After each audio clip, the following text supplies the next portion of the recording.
Tema homili saya pagi ini tentang menjadi orang yang baik. Bapak, Ibu, saudara-saudari yang dikasihi Tuhan, jika saya minta kepada Bapak, Ibu, saudara-saudari untuk memilih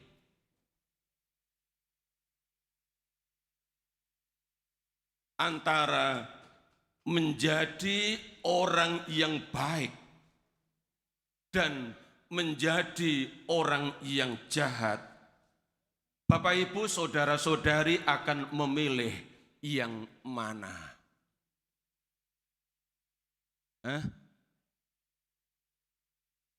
Saudara-saudari akan memilih menjadi orang yang baik? Betul. Adakah dari antara Bapak, Ibu, saudara-saudari semua yang ada di gereja ini ada yang memilih menjadi orang yang jahat? Ada enggak? Tidak ada. Puji Tuhan. Tak satu pun yang ingin menjadi orang yang jahat. Tapi ingat Bapak, Ibu, saudara-saudari, bahwa sekalipun Anda memilih menjadi orang yang baik, selalu ada orang yang ingin menjadi orang yang jahat. Dan orang yang jahat selalu tidak suka dengan orang yang baik. Ingat ini, orang yang jahat selalu tidak suka dengan orang yang baik. Bacaan pertama yang tadi kita dengarkan, yakni dari Kitab Kebijaksanaan bab 2. Di ayat 12, ayat pembuka dalam perikop bacaan pertama disebut begini. Orang-orang fasik berkata satu sama lain, marilah kita menghadang orang yang baik, sebab bagi kita ia menjadi gangguan serta menentang pekerjaan kita, pekerjaan yang jahat. Karena ditegur, diingatkan, dan sebagainya. Orang jahat enggak suka kalau kejahatannya ditegur. Ini Bapak, Ibu, saudara-saudari, kenyataannya bahwa orang jahat tidak suka dengan orang yang baik. Tidak disukai, dimusuhi, dibenci, bahkan menjadi sasaran untuk bullying. Nah, kalau kenyataannya seperti ini Bapak, Ibu, saudara-saudari, seperti yang dikatakan dalam Kitab Kebijaksanaan tadi, bab 2 ayat 12, saya mau bertanya kembali kepada Anda yang tadi sudah menjatuhkan pilihan. Apakah Bapak, Ibu, saudara-saudari masih ingin menjadi orang yang baik?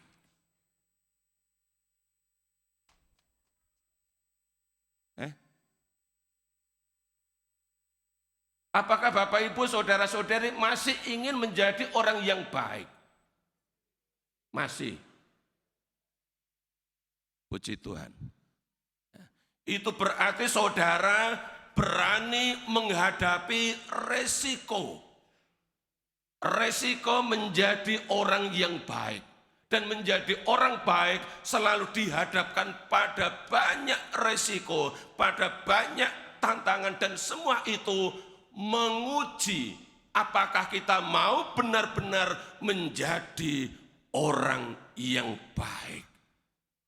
Dan untuk bisa tahan menghadapi risiko apapun itu, perlakuan apapun dari orang-orang di sekitar kita, kita perlu terus belajar. Belajar menjadi orang yang baik. Gimana caranya? Beberapa cara saya sebutkan sebagai sebuah refleksi saya dan refleksi kita bersama. Yang pertama, belajar berbuat baik. Untuk menjadi orang baik, kita perlu belajar berbuat baik.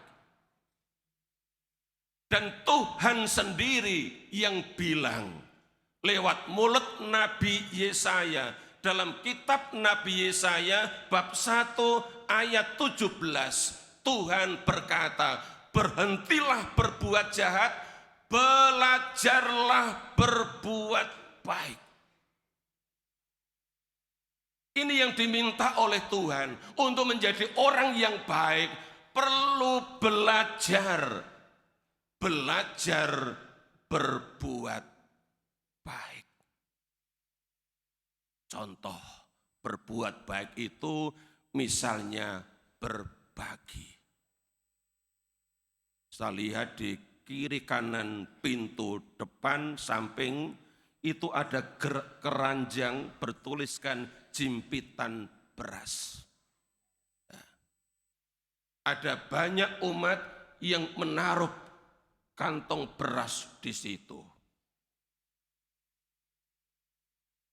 Saya yakin 100% tidak ragu-ragu sedikit pun bahwa umat yang menaruh beras di keranjang jimpitan beras adalah orang yang baik.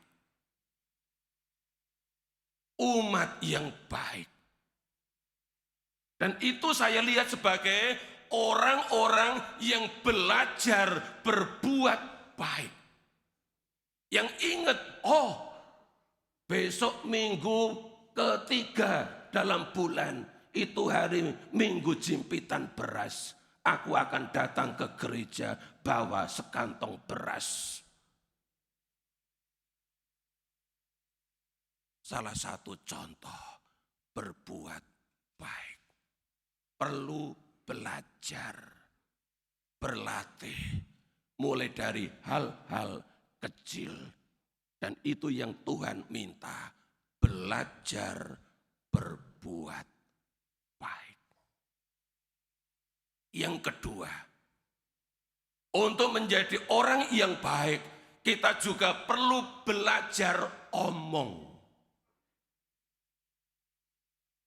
Saya yakin umat yang hadir di sini semua pinter omong. Ya. Omong tentang diri sendiri itu gampang. Omong tentang orang lain itu gampang. Tetapi omong tentang Tuhan Yesus enggak gampang.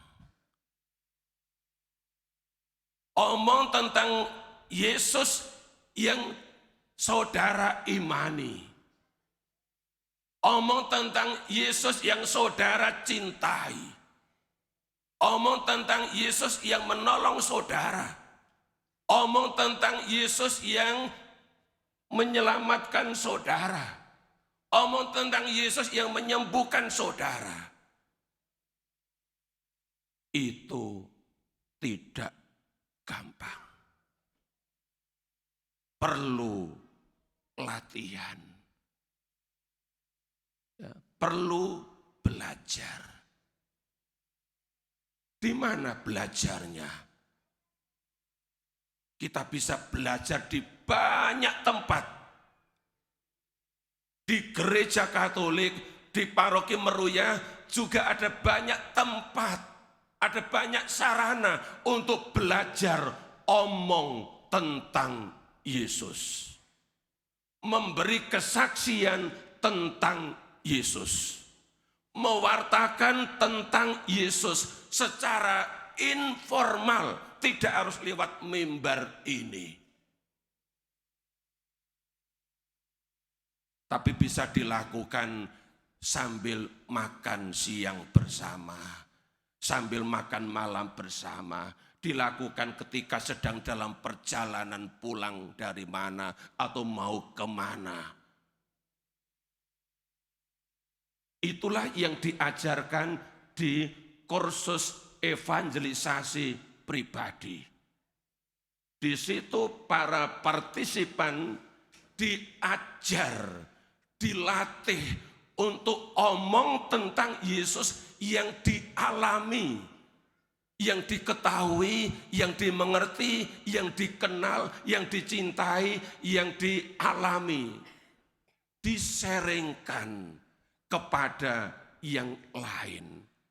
Diseringkan secara informal, entah di mana bisa dilakukan itu.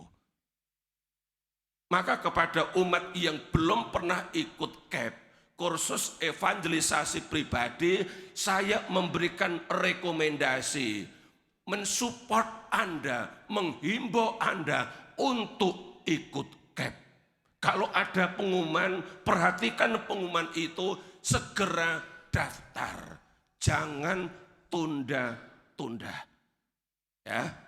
Dan kalau Bapak Ibu saudara-saudari pernah ikut KEP, kursus evangelisasi pribadi, masih ada lanjutannya yang namanya BLKEP, Bina Lanjut Kursus Evangelisasi Pribadi. 5 Oktober yang akan datang akan dimulai pengajaran untuk BLKEP. Maka saya memberikan rekomendasi, mendukung, menghimbau Bapak Ibu saudara-saudari yang pernah ikut KEP supaya ikut BLKEP 5 Oktober yang akan datang. Ini adalah pembinaan lebih lanjut. Bagaimana kita menjadi umat yang fasih berbicara tentang Yesus yang dikenal, yang dimengerti, yang dicintai, yang diimani. Sebagai sebuah partisipasi dalam mewartakan tentang Yesus. Mengapa ini penting?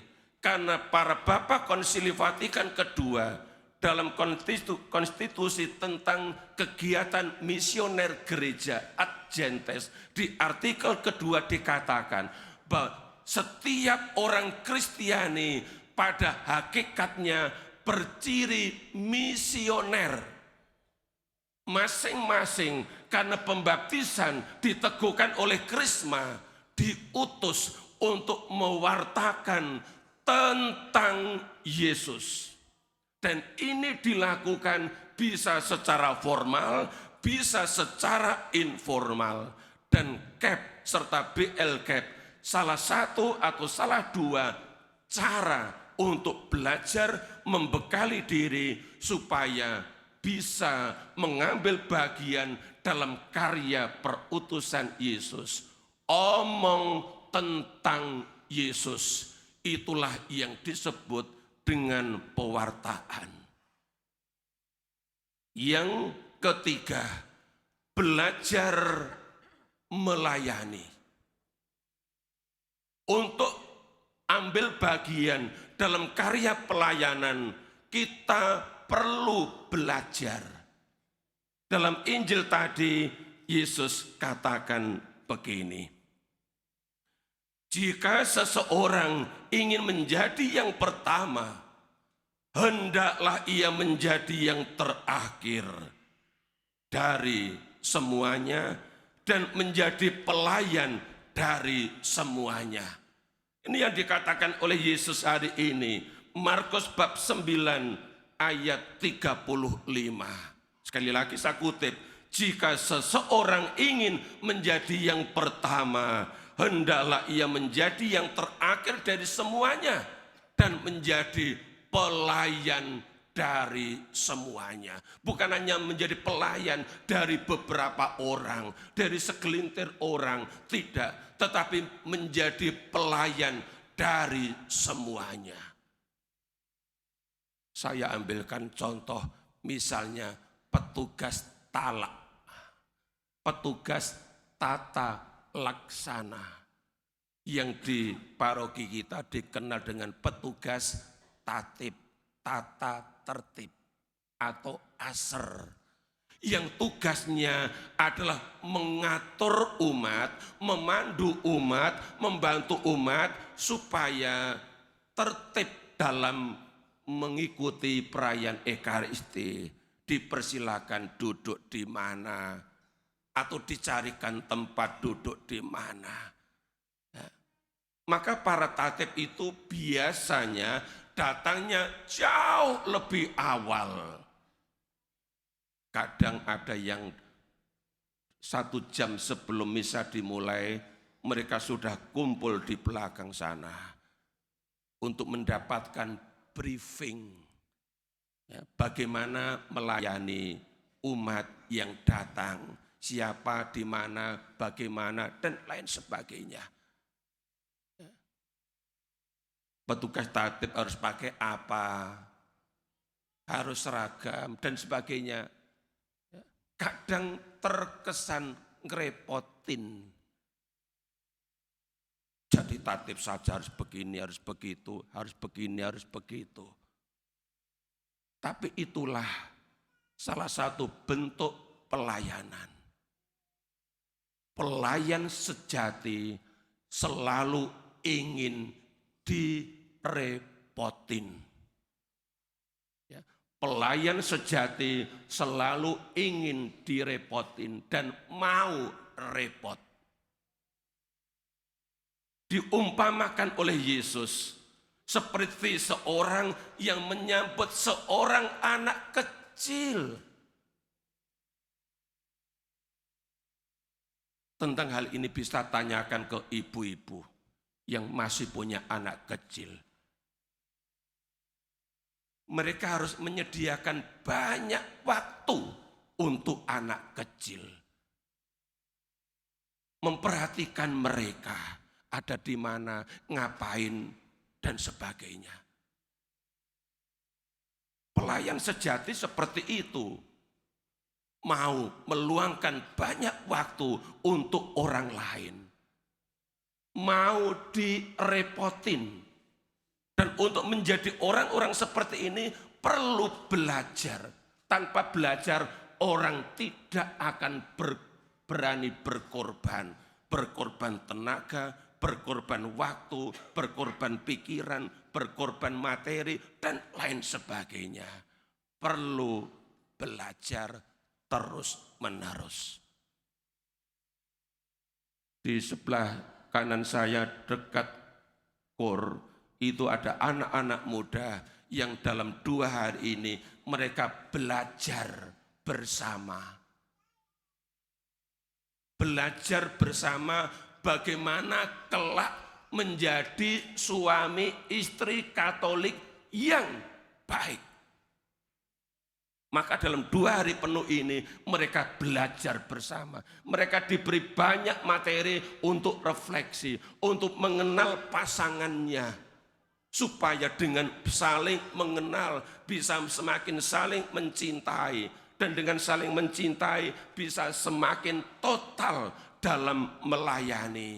Demi kebahagiaan pasangan hidup, kebahagiaan kedua belah pihak, dan kebahagiaan keluarga baru yang hendak mereka bangun. Dengan belajar Bapak Ibu, kita akan menjadi orang yang baik, dan kalau sudah baik, kita akan menjadi orang yang lebih baik. Mari Bapak Ibu, saudara-saudari yang dikasihi Tuhan, kita lanjutkan pembelajaran kita. Belajar berbuat baik, belajar omong tentang Yesus, dan belajar melayani seperti Yesus.